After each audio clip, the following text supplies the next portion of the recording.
Hey coin collectors and welcome, DC Coin World International Coin Channel, and today it's the Ohio State Quarter, the 17th coin in the United States State Quarter Series.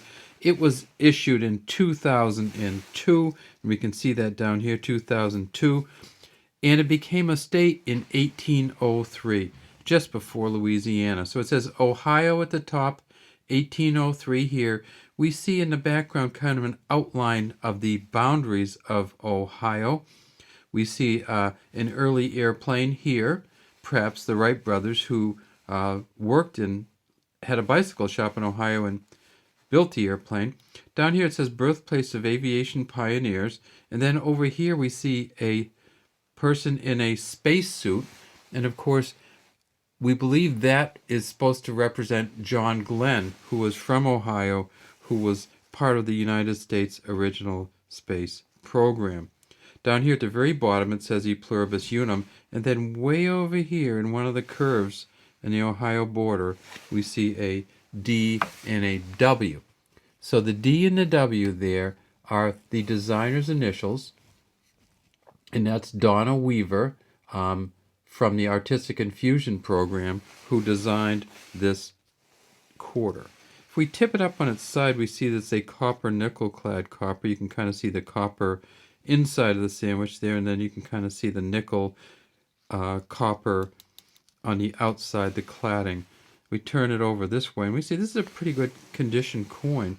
There's some little scratches and a little dot here, but it says United States of America at the top, George Washington facing to the left, Liberty under his chin, In God We Trust here behind him, and then there's the D here for the Denver Mint. Down here at the very bottom it says $quarter or 1/4 of a United States dollar. In 2002, this was the fourth year of the United States State Quarter Series, and in 2002, when they made these, they made a lot of them. The Ohio Quarter in the Denver Mint, they made 415 million, and then at the Philadelphia Mint, which is a Philadelphia Mint here, and that would be the P, the Philadelphia Mint for the Ohio quarters, they made 217.2 million. Now, so they made almost twice as many at Denver, and that's not too odd. They've been going kind of back and forth on who makes the most of these, and in this case, it was the Denver Mint that made the most of the Ohio State quarters. They also made this in a silver proof edition, and I'm going to show you the silver proof edition, and it's pretty fantastic. So this is actually, you see it's actually in the hard plastic of the silver proof edition, and we see that they actually buff these differently, and it really pops off in the silver proof edition. So this is a silver proof edition. How can you tell? Well, you can tell just by reading this here where it says silver proof edition United States quarter set. These coins are worth a couple dollars each just in silver value alone. They're 90% silver. There is one other way you can get these coins, and I'm going to show you the front of the silver edition just because it's pretty amazing, and also so that you know that there's only going to be an S on the silver edition. S is not for silver, it's for the San Francisco Mint, and these silver edition coins are only made at the San Francisco Mint. If we tip it way up, we see there's something underneath the neck. So let's go back and take a look at what is underneath the neck on one of these coins here, because we already have them out. And if we tip it up, we see, actually this one looked like you could see it better. There are two initials under here, and I will, yeah, look at that. You can really see that good. That's a J and an F and a W and a C. Now, many of you remember the original Washington design, and that was this one here, the John Flanagan design. And on these coins, there's a J and an F right down here, and this was the original Washington quarter design. When they went to the state quarters, they changed the design somewhat, not too much, but enough so it was different.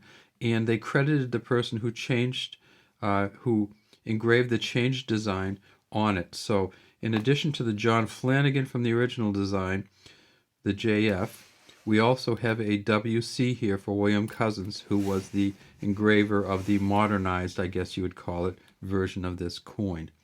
I'm not sure if you've seen what's happened lately with these coins, but they've actually, in 2021, this is the 2021, they went back to the old version just for a year.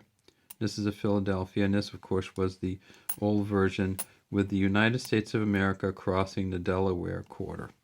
But so they brought back the 1932 original version for 2021, and now this year they've actually come out with another coin, and that is the Maya Angelou coin.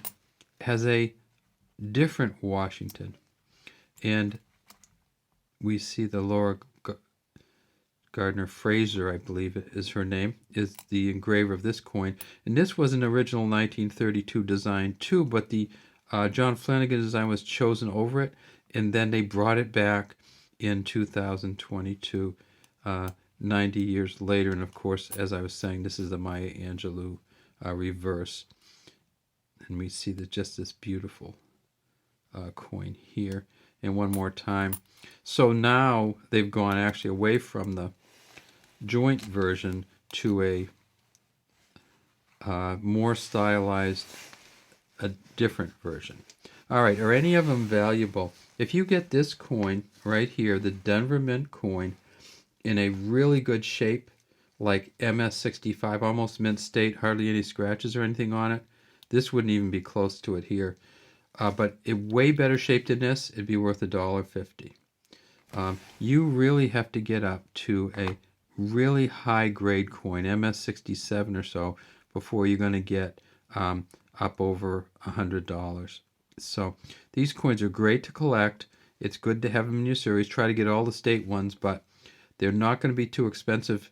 They're not going to be very valuable to keep or sell, and they're not expensive to buy. So if you can get one of these in an MS65 for $1.50, that's not too bad. So you can buy them in really good condition cheap, or you can just look for them in your pocket change like we found this one. All right, thanks for watching DC Coin World International Coin Channel. We'd love to have you subscribe to our channel and leave any comments you have in the comments section.